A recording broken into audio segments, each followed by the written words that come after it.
À 68 ans, Véronique Jeannot n'est plus seulement une actrice aimée. Elle est devenue une figure presque mythologique du paysage culturel français. Une voix douce, mais indestructible qui traverse les décennies avec la même élégance et la même lumière intérieure. Pourtant, derrière cette apparence de sérénité absolue, de nombreuses zones d'ombre avaient persisté, nourrissant pendant des années des spéculations, des murmures, des articles détournés et des questions sans réponse. Et c'est précisément cette part de mystère, soigneusement protégée, qui a alimenté la suspicion d'un aveu encore plus grand, plus intime, que l'artiste avait refusé de formuler publiquement, jusqu'à aujourd'hui. Car pour la première fois, à 68 ans, Véronique Jeannot a décidé de dire la vérité, sa vérité, celle que, selon ses propres mots, tout le monde devinait déjà. Une révélation qui n'est pas un scandale, ni un drame, ni une confession explosive, mais quelque chose de profondément humain. Un acte de libération, une mise à nu assumée, une façon de reprendre possession de son histoire après des années de demi-silence. Pour comprendre l'importance de ce moment, il faut remonter loin en arrière, bien plus loin que ses débuts à la télévision ou ses premiers romans autobiographiques. Il faut retourner à l'origine d'une trajectoire façonnée autant par la lumière que par la douleur. Depuis toujours, Véronique Jeannot a cultivé un rapport subtil avec le monde médiatique. Ni hostile ni complaisant, mais extrêmement sélectif. Elle accepte ce qui relève de son métier, refuse tout ce qui s'approche trop près de sa vie privée. Cette prudence s'explique aisément. Le public a souvent tendance à confondre l'interprète et le personnage, à imaginer que la femme qui incarne des héroïnes courageuses doit, elle aussi, être incapable de faillir. Pourtant, la vie de Véronique a été tout, sauf une ligne droite. Dans les années 1980, son ascension fut fulgurante. Elle devint l'un des visages les plus aimés de la télévision française, la jeune femme au regard clair qui semblait porter en elle une force douce mais irrésistible. Les téléspectateurs la croyaient proche, accessible, familière. Mais derrière cette image douce se cachait une bataille autrement plus rude. Son combat contre un cancer qui, pendant longtemps, aurait pu mettre fin non seulement à sa carrière, mais à sa vie. Cette épreuve, qu'elle a survécue avec une résilience presque miraculeuse, a renforcé sa volonté de ne jamais tout livrer au public.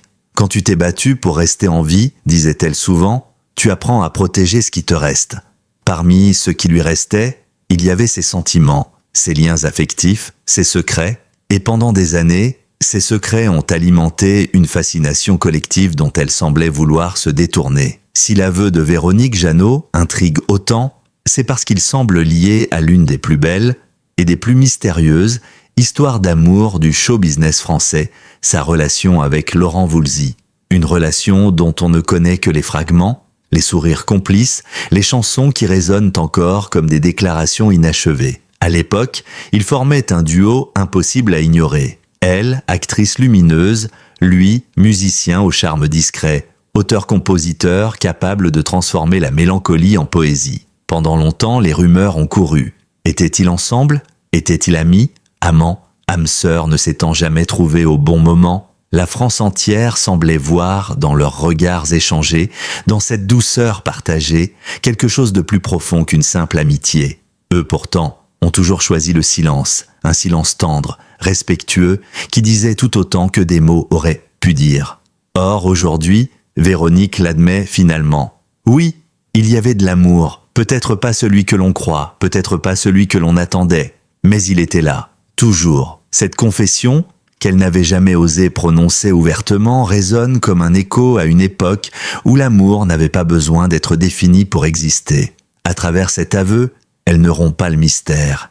Elle l'éclaire doucement, sans brusquer sa propre histoire. Pourquoi avoir attendu 68 ans pour parler ? La réponse est presque brutale dans sa simplicité, parce que ce n'était pas le moment. Pendant des décennies, Véronique Jeannot a porté sur les épaules une responsabilité qui dépasse sa propre carrière. Elle a été une figure de courage pour beaucoup, un symbole de ténacité face à la maladie, une femme qui reconstruisait sa vie morceau par morceau en adoptant une enfant du Tibet, en s'engageant dans des causes humanitaires, en travaillant sur son équilibre intérieur. Chaque fois qu'on lui posait une question trop intime, elle s'en échappait, elle déviait, Elle souriait, elle refermait la porte, non par froideur, mais par fidélité à ce qu'elle considérait comme sa mission, inspirée, sans se dévoiler, guidée sans se mettre en scène, aimée sans s'abandonner à la curiosité publique. Aujourd'hui, elle reconnaît que cette attitude l'a parfois emprisonnée. À force de refuser de parler, elle laissait les autres construire l'histoire à sa place. Une histoire souvent embellie, parfois déformée, toujours incomplète. Et c'est précisément cette incomplétude qu'elle a décidé de réparer aujourd'hui. Il y a une beauté particulière à voir une femme de 68 ans parler de ce qu'elle a longtemps gardé secret. Ce n'est plus une histoire de jeunesse, de passion incontrôlable, de drame romantique. C'est un récit de maturité, de recul, d'introspection. Véronique Jeannot n'essaie pas d'émouvoir, ni de justifier, ni de se réinventer. Elle constate, elle raconte, elle assume. Avec le temps, j'ai compris que certaines choses doivent être dites pour être apaisées. Cette phrase, prononcée d'une voix presque chuchotée, résume ce premier aveu, celui de l'existence d'un amour dont elle n'avait jamais voulu parler ouvertement. Mais cet amour n'est peut-être que la première pièce d'un puzzle plus vaste, car son récit laisse entendre qu'il existe d'autres vérités, d'autres sentiments, d'autres renoncements qu'elle est prête à révéler, ou du moins à expliciter. Car derrière la tendresse évoquée pour Laurent Voulzy se cache peut-être un aveu encore plus inattendu, celui de sa relation avec elle-même, sa lutte, sa solitude, ses choix de vie, ses renoncements maternels avant l'adoption, sa construction spirituelle qui a bouleversé ses priorités. L'actrice le reconnaît. Pendant longtemps, j'ai eu peur d'être jugée, mais j'ai surtout eu peur de me juger moi-même. Si les confidences de Véronique Jeannot à 68 ans ont bouleversé l'opinion publique, c'est parce qu'elles ne se limitent pas à une simple révélation sentimentale. Pour comprendre la portée de ce qu'elle avoue aujourd'hui, il faut plonger dans les zones d'ombre de sa vie, celles qu'elle a toujours laissées volontairement en marge de sa carrière. Derrière la lumière, il y a eu l'ombre. Derrière les sourires, il y a eu les blessures. Derrière l'image rassurante de l'actrice populaire, il y a eu une femme qui s'est construite malgré la souffrance. La première vérité qu'elle n'a jamais osé dire publiquement est la plus douloureuse. Le cancer qui a failli l'emporter dans sa jeunesse ne fut que la partie visible de l'iceberg. Son entourage proche le savait, mais le public n'a jamais su à quel point la maladie l'avait laissée dévastée, physiquement et émotionnellement. Elle ne voulait pas donner l'image d'une survivante fragile, d'une femme réparée. Elle préférait être vue comme une combattante. Pourtant, dans les mois qui ont suivi sa guérison, elle a sombré dans une solitude profonde. Non pas une dépression classique, mais une peur sourde constante, celle de disparaître à nouveau. J'avais l'impression que la vie me glissait entre les doigts, confie-t-elle aujourd'hui.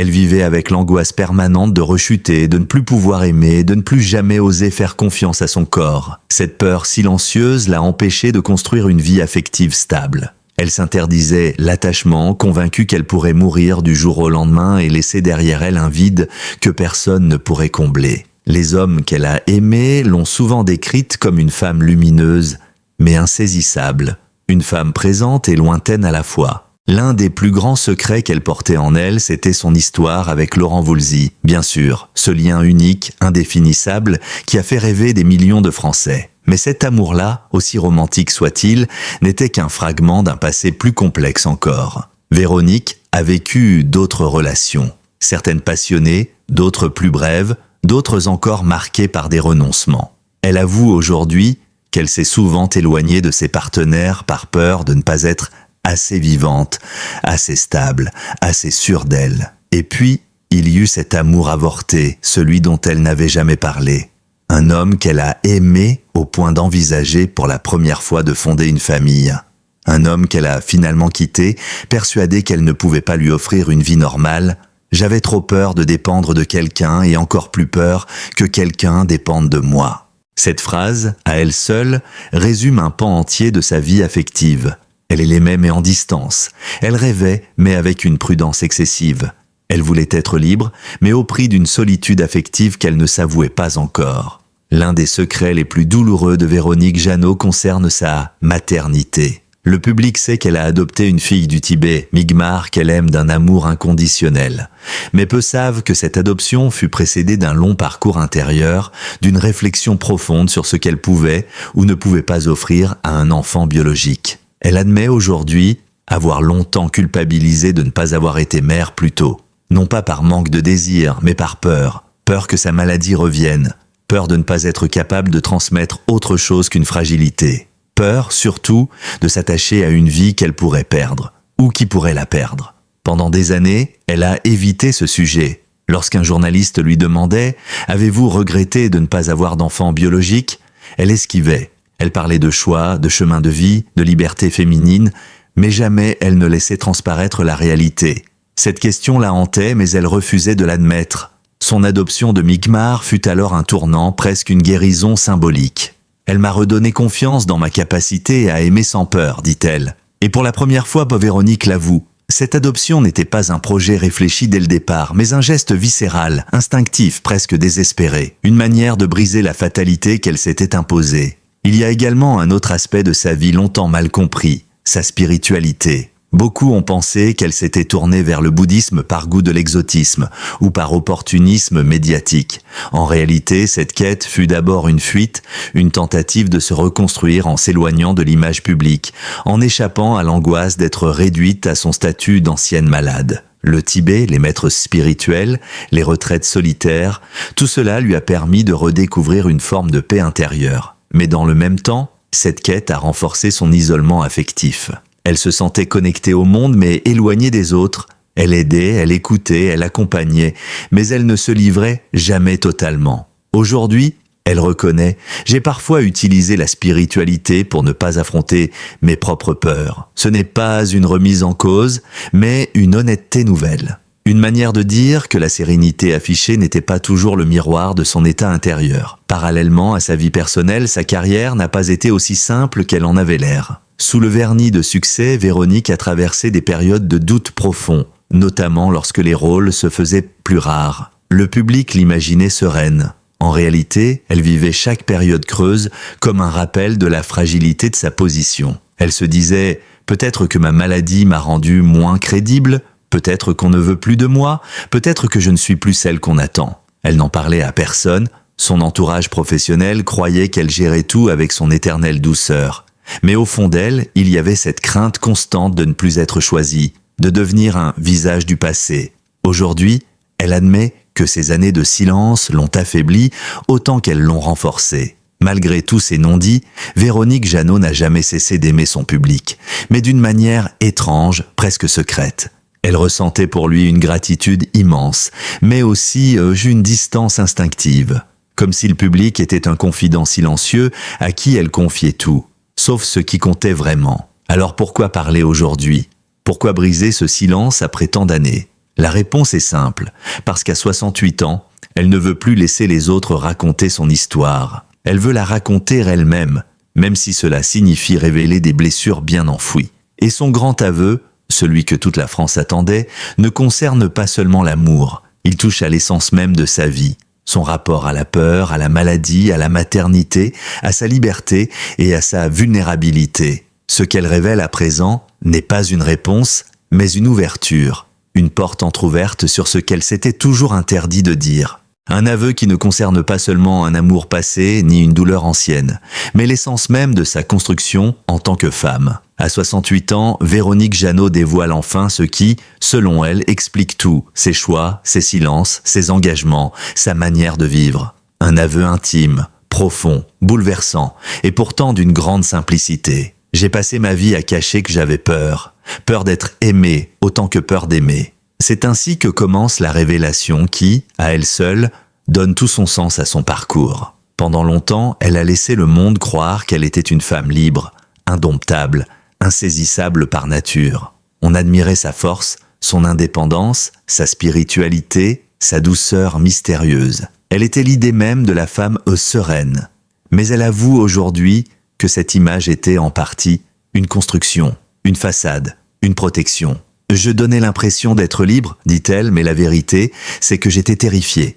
Je n'osais pas aimer pleinement parce que j'avais peur de disparaître, peur de faire souffrir, peur de ne pas être à la hauteur. Cette confession, inattendue mais profondément humaine, éclaire d'un jour nouveau sa relation avec Laurent Voulzy, ses amours interrompus, ses longs silences, son adoption, sa spiritualité et même sa carrière. Elle n'était pas une femme détachée par choix, elle était une femme blessée par nécessité. l'amour qu'elle ne voulait pas nommer et qu'elle nomme Finali aujourd'hui.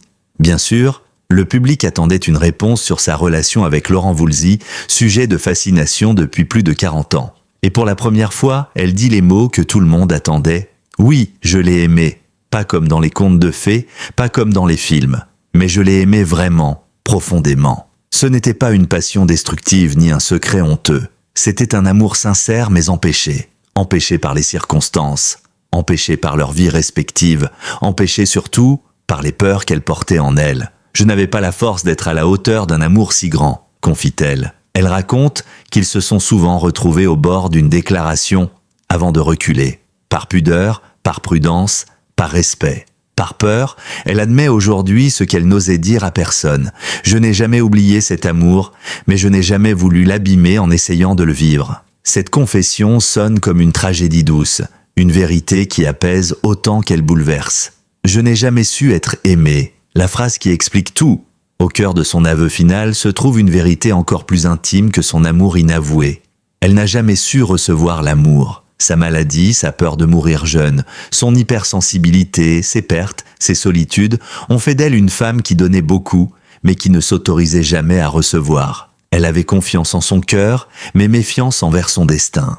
Je me suis souvent effacé pour ne pas déranger. J'ai fui pour éviter de souffrir. J'ai souri pour ne pas inquiéter. Mais au fond, j'avais surtout peur d'exister pleinement pour quelqu'un. Cette lucidité tardive est d'une intensité rare. Elle raconte à quel point ce mécanisme de défense a affecté sa vie amoureuse, sa capacité à s'installer, son rapport à la maternité. Elle dit enfin « Je me suis construite sur le manque. Je m'y suis habituée. » Ce que Véronique révèle dans, et qu'elle n'avait jamais exprimé de manière aussi transparente, c'est la douleur liée à la maternité. Non pas un regret total, car l'adoption de Migmar fut un bonheur inestimable, mais une blessure qu'elle a longtemps dissimulée. Elle avoue avoir longtemps porté en elle la honte de ne pas avoir pu concevoir, la peur que sa maladie bouleverse l'enfance d'un futur bébé, la certitude qu'elle ne serait jamais assez en bonne santé pour être une mère biologique. Elle n'en parlait jamais, car elle refusait d'être perçue comme incomplète. Elle refusait le regard compatissant, les questions embarrassantes,